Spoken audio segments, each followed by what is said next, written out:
You need leadership to help say, this is where we're going, and this is how we're going to get there. This is how we're going to pay for it, and here's all the benefits from doing that. Well, hey, everybody, this is BJ.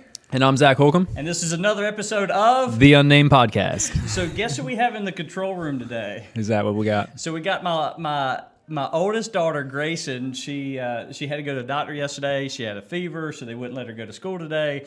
And she's trying to wave. So let's see. Hold a second. There she is in the corner. Okay. But anyway, man, what you been up to? Not much. A lot of work, man. It's starting to get suffocating. Well, I mean, you've had such an aggressive social media presence, and the traction of what was happening in Kinston coming, and in fact, you're starting to pick up things. It's not so very surprising that that's starting to pick up. Yep. Yeah, I'm ready for some help, and reinforcements are coming. We've made the call, so we're pretty excited about that to help with that stuff. So yeah, I mean, that going into the new year should be a little bit easier for me, and so that should be good. How about you? Yeah, so look, we've as I said before, we've had a trying couple of months in the business, and this week was 3 years since I incorporated this idea of social media marketing and small businesses, organizations, and things like that. And so this week was 3 years, and I'm going, man. You know, most small businesses, you're lucky if you make the first 5. Yeah. And so we're more than halfway to that point. And the thought that because of the addition of Neuse that our revenue has doubled and getting more, we're not where we want to be by any stretch of imagination. Sure. But the fact that that's happening because we started taking these ideas and applying them to some other thoughts, some other industries, it's really neat. I'm excited. We just had lunch with some of our business colleagues, and everybody's really pumped about where we're heading and what's happening. Nice. So much that we might even spawn off another podcast off of what's happening. Right on. I like that idea. That's a good idea. So too. It's coming to it's possibly coming. So I know that there's a lot of things that's going on, and you said there was one thing you wanted to make sure you want to talk about today. So have at it. Whatever it is, we'll knock it out. Yeah, my big thing I want to talk about is it's kind of some local news. Okay. So kind of into your arena a little bit here. I just moved to this town, so I've only been here maybe not even 3 months yet, and so. Coming from an area, I came from Columbus, Ohio, which is like a fast-growing major city, trying to be a major city, 14th largest in the country. And so it's just interesting. I was there for my entire life, 31 years before I came here. So there's a lot of things that I kind of took for granted there, and that I thought were just normal things that happened everywhere. And cities investing in their infrastructure and investing in venues to keep fancy, nice things in town that are a draw to people. And what I've kind of seen since I've been here is we have an awesome little downtown area, a lot of revitalization, rebuilding the Magic Mile. Right, we're live streaming the Christmas parade. Yeah, I mean, like so many awesome things. Baseball team that just got brought back to town not too long ago, which is awesome. Huge baseball fan. Like, what is that? Well, I think this is. I don't know. Is this the first time we've ever seen Zach's hair on the podcast? My wife doesn't even see it that often. Right. But yeah, I mean, I got a little wood ducks hat. I actually picked this up. What wood duck is that? Is that? I don't even know. It says minor league ball on it, though. Interesting. I'm pretty sure. No, that's not ours. I don't know. Somebody else. I got to get one. Maybe it's the Atlanta Thrashers is what I thought it was. But anyway, I met with John this week from the Wood Ducks. He came out to our spot, so he was like, we got to get you set up with a official one. But anyway, it's close enough for me. It was 69 cents at a thrift store. You know how I'm all about that game. So I was like, hey, nobody knows. I'm good. But anyway, it's just been interesting to kind of watch. Like, I've been following the local politics a little bit. I'm kind of into some of that stuff without getting too deep into it. But it's very interesting for me to watch a town like this that's got so much going for it positive, and we've got a certain issue with a scoreboard that literally broke down during a playoff game. Like, you got people at a playoff baseball game. That's a single-A ball. I mean, we're not talking about the World Series or anything here. But this is an affiliate of Texas Rangers called the Down East Wood Ducks. So, and they just brought this team back. Some people were real instrumental in pushing to get that brought back. And I happen to be one of them. So, just kind of interesting to me that there's a stadium issue where we need to, the stadium's owned by the city, at least as far as I know.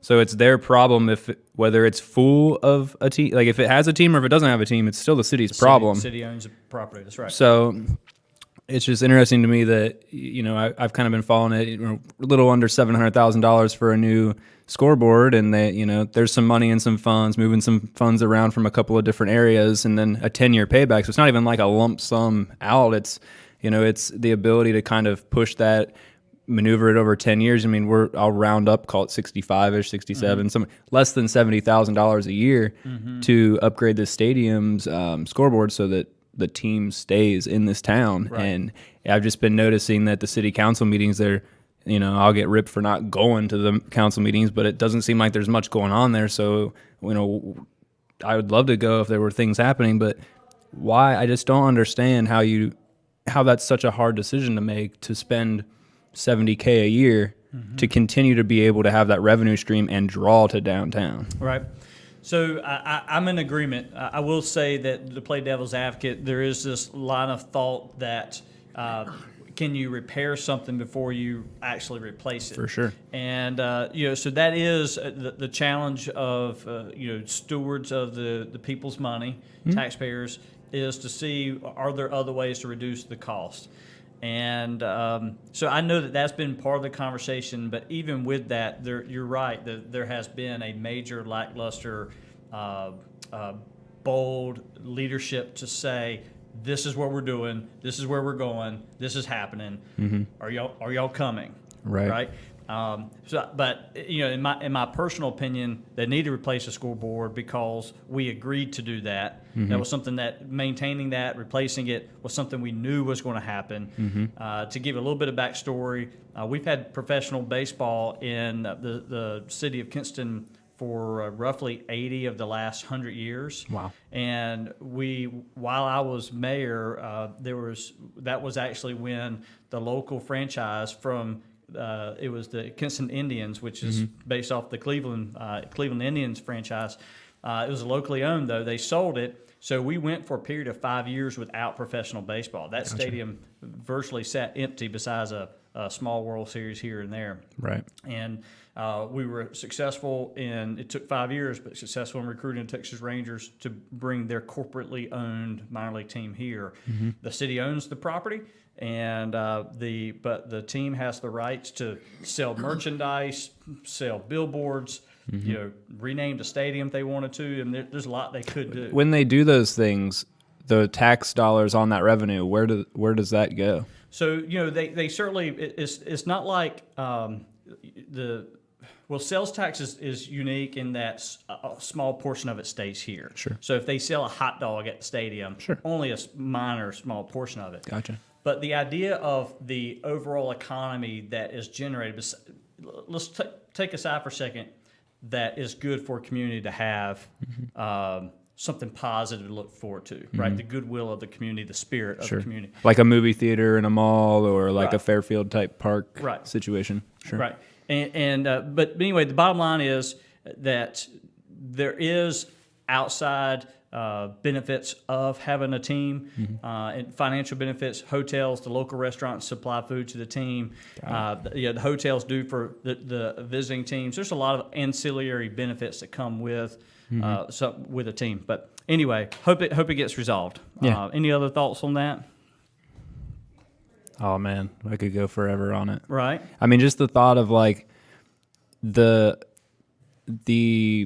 way that your local government kind of sets things up to help business owners like us come to town and set up. And my business in town doesn't really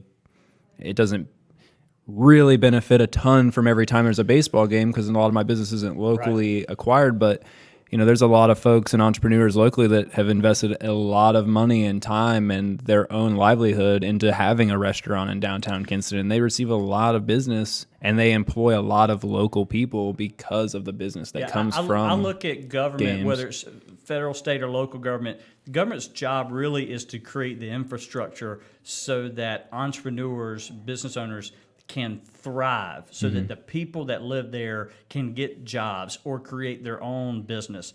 The government's job is to create the infrastructure to allow that to happen. So the streets, the water, the sewer, the electric, the cable, And in this case, talking about a ballpark, we own this this really cool facility, historic facility. Yeah, it's really cool. It's awesome to see it being used. It's the smallest market minor league baseball in the country. This stadium. It's so unique. Yeah, it's really awesome.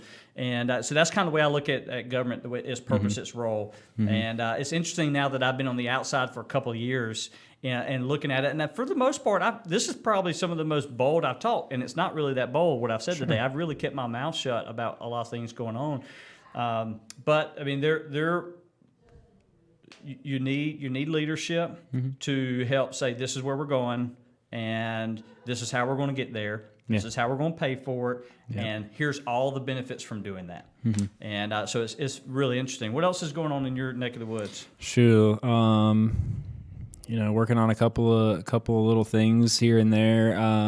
The eBay store has been really ticking up thanks to the holiday shopping or the Christmas shopping. That's been pretty cool lately. Now, so who's the primary person operating on that? You or your wife? My wife Stephanie runs that whole jam pretty much. So as soon as an offer comes in on something, sometimes I'll be like, yes, and I'll take that offer. And sometimes she's like, oh man, we could have got them for like $4 more. And I'm like, sell it, let's go. Like next. So we did it together over the summer. It was really fun. And it was cool to kind of watch her get real excited about it and kind of take it on as her own thing. And then since I've gotten here, I've just been like, man, that's all you. Go for it. Well, I will say that I took your advice this week, and that was, we talked about with Neuse that there are some what we call self-service ways to check out, to like buy an ad, place a classified ad, or help wanted, or something like that. And so I was talking to you about this challenge of, well, I need the public to know how to use it, but once they use it, it's real simple. I mean, once you do it once, I mean, you could do it 100 times. Right. And from our business standpoint, the easier we make it for people to do that, the less obstacles in their way, the more likely they're going to use our system, i.e. generate revenue for us, because there's some benefit to them. Attention, or selling a house, or doing an open house, or I would need to hire some employees over here. Sure. So there's hopefully some return. But one challenge I was having was communicating how simple the system was. And you just said, right, just do a video. Yeah. And that's what I did. I've done. Nice. I did a video on how to place a classified ad. I did a video on how to promote your event. Nice. And so there's 2 different videos. I've got it there on YouTube. I put them on Facebook, LinkedIn, and I'm about to publish it as an article with a screenshot. And nice. So are you going to put that on your LinkedIn too, like as a LinkedIn article on your page? On our news page on LinkedIn. Are you going to put it on your personal page too? No, I'll probably share it, but I won't do it native to my personal one. But I will. I will share it. But we've already had. I just did it this week. We've already had one person take advantage of that. That's sweet. Wasn't a lot of money, but it was. Again, it's the beginning. Well, now they know. Yeah, they know. Well, now and then there's the power of 10. Like they're gonna tell 10 people how easy that was once they watch that video. It was a realtor. A realtor who said, because I pick on realtors all the time because you would think realtors are the best marketers in the world. My experiences, they typically are not. They like to study, they like to know what's going on. They will list a house in a heartbeat because they're good friends of yours. Yeah, but when it comes to marketing that piece of property, most realtors do not do that. Yeah, they're like, well, it's on Zillow. Right. It's in MLS. There's a bunch of other realtors can see it. No, if you're listing my house, you're going to work for that commission. No doubt. Yeah, I just went through this. Yeah. Otherwise, I'm going to do all that marketing. Yeah. Right. And because I can put it on MLS too for like $150, and then market the crap out of it with that $7,500 commission or X whatever. So to see a realtor take advantage of it, I was excited about it. I was like, yeah, it's really cool. So I did that. Also, I've been asked to speak to speaking of realtors. There's a mortgage person who's does a lot of business development for a real estate law firm in the Atlanta market who's asked me to come. He came to our social media conference, SM3 Summit, and he said, because he's from this area, and he says, man, I'm doing all this business development for some Atlanta real estate attorneys. He said, man, we'd love to have you come and talk. And I was like, man, let's make that happen. So we're really close to setting this date. So it's going to be basically a social media master class, kind of a marketing master class. Nice. And I'm speaking to some at East Carolina again next year for their business conference and the downtown manager for the state of North Carolina. So I'm looking at my calendar going, hey man, this is kind of cool. I'm picking up some speaking gigs, right. and who knows where those kind of things would come from. So 2020 is looking exciting already. Yeah, they're crazy. I'm telling you, man, like going to events and like getting out of your thing, like I'm all about doing it online and stuff. But man, when you start to do it online enough to where you're getting like that recognition, and then you start getting to places and then they see you and they're like, oh, hey, remember? Just like you went up to, was it Jersey not so long ago? Yeah, the Jersey, and then it got me a thing in Pennsylvania. Just by going there, I met someone after I spoke in a panel discussion, talked to them, ended up going up and doing some work with them for a day, and then on my way back home from there, I stopped in Richmond and walked into that, and it was a little event, and some people, a lot of people there recognized me from videos on LinkedIn and stuff, and so it's really cool when you're at an event and you don't have to like walk up to someone cold and introduce yourself. You kind of just you're able to take what comes to you. They're following you. I see that happen a lot with us. I tell people, once you become a member of our team, I'm going to make you a superstar. Yeah. Because we are going to promote the heck out of you. You're going to benefit because you'll get access to people. We're going to benefit because our team members are more recognized. But the really cool thing that happens is, I've said it a million times, people will buy from you when they like, know, and trust you. That's what this is. That's it. The more you get out in front on issues and things, personal brand or your business's brand, the more people will like, know, and trust you, the more likely they are to buy from you. And you're seeing that happening on these speaking gigs. Yeah, it's cool. And we see it happen every day at our business. So anyway, any parting words here? Oh no! Oh, this you'll like this. All right. I had some people, some folks come visit me from ECU. You know, I'm not like the hugest college fan, but yeah, they were pretty cool people. Pretty cool people wanting to help and work with us. And something that kind of came of that is one of the guys emailed me and was like, "Hey, so and so at our school is looking at having hosting a little event, a little educational thing for students on using LinkedIn." He was like, "Would you be interested in talking about that?" I'm like, "Oh, that's how many hours do we get to speak?" Right. So I really like I got that. the 5 minute, the 30 minute, or the 4 hour. Yeah, I've got the 4 hour. I can go like 2 days. We can do the you just bring in food for them and I'll just keep going thing. Yeah, that's why when I do that speaking engagement in Atlanta, we decided that 2 hours is the right spot for this kind of a master class. The fact that we might even do a series, that this is going to be the first one, and then a couple months later. Nice. But that's good. I'm glad to hear that the students are engaged, or at least the professors are interested in that. Yeah, I like that. That was cool. I also like that in a local community, LCC also was there. My biggest thing with college and my high tech, arena is that it moves so quickly that the colleges can't keep up with it and be relevant. And what's been cool, and you've kind of encountered some of this as well, is they're like, hey, how can we make it relevant? Right. That is awesome to see. Like, very awesome to see educators willing to listen to folks that aren't educated and be like, hey, how can we make it relevant? Right. And so that's been really cool that I've noticed that definitely was not happening for me in Columbus.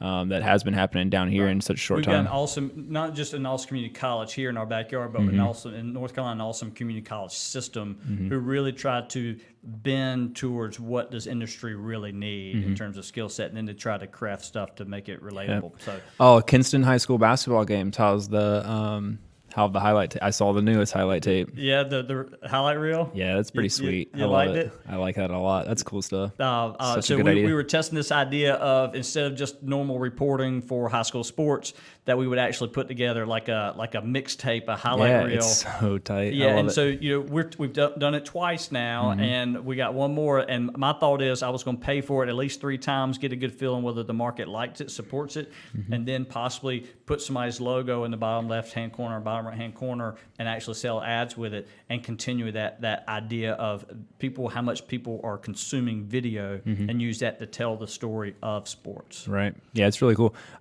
Challenge of the week for you. All right. It's not anything crazy. Okay. Your thought that you just said about how you're making the folks that come to work at Neuse, you're putting them on, right? So that they're more recognizable. Rudy does awesome interviews with Kinston basketball team after the game. I implore/challenge you to hook him up with a little tripod. Okay. And put him on the camera with the guys. Yeah. No. I want to see Rudy. Yep. Oh, and then isn't Rudy a North Carolina fan? Or is he a Duke guy? I thought he was a North Carolina guy. If he's North Carolina fan, we got problems. Well, I just wanted to touch on that real quick and go ahead and throw a whole pipe bomb into this. Okay. The Ohio State Buckeyes beat the snot out of North Carolina the other day. What's up? Hate. I know it's coming, but I would pull. I turned this off. We got. I turned it on. I would pull for Baghdad Community College over Tar Heels. I love it. I love it. That's so funny. I'm not hearing you. Brandon took control of the. Okay, go ahead. The Tar Heels got sizzle pumped. They got sizzle pumped. Yes, they did. Yeah, I didn't watch the game. I actually was laying in bed last night, and I was like, I better check and see how that went. Brandon, stand up in the corner there. All right, there it is, Brandon. Love it. That's so funny. Yeah, I went to look because I knew we played them the other. It was like number 6 versus number 7 or something. I say we, like I watch a lot of Buckeye basketball games. I don't. Mm-hmm. But yeah, I was like, man, I wonder how that went. I should know since I live down here now. And right. And then yeah, we beat them. It was Buckeyes beat them by like 25 or something. I was like, ho, ho, ho, ho. I always told people I was willing to lose a vote over my stance when it comes to Tar Heel basketball. Yeah, see, I'm agnostic, so you know. That's funny. All right. Well, anything else? I think that was cool. That was a pretty good one. My daughter's saying, wrap it up. Yeah, she's getting us out of here. Thank you for watching. This is BJ Murphy. And I'm Zach Holcomb. And this was another episode of The Unnamed Podcast.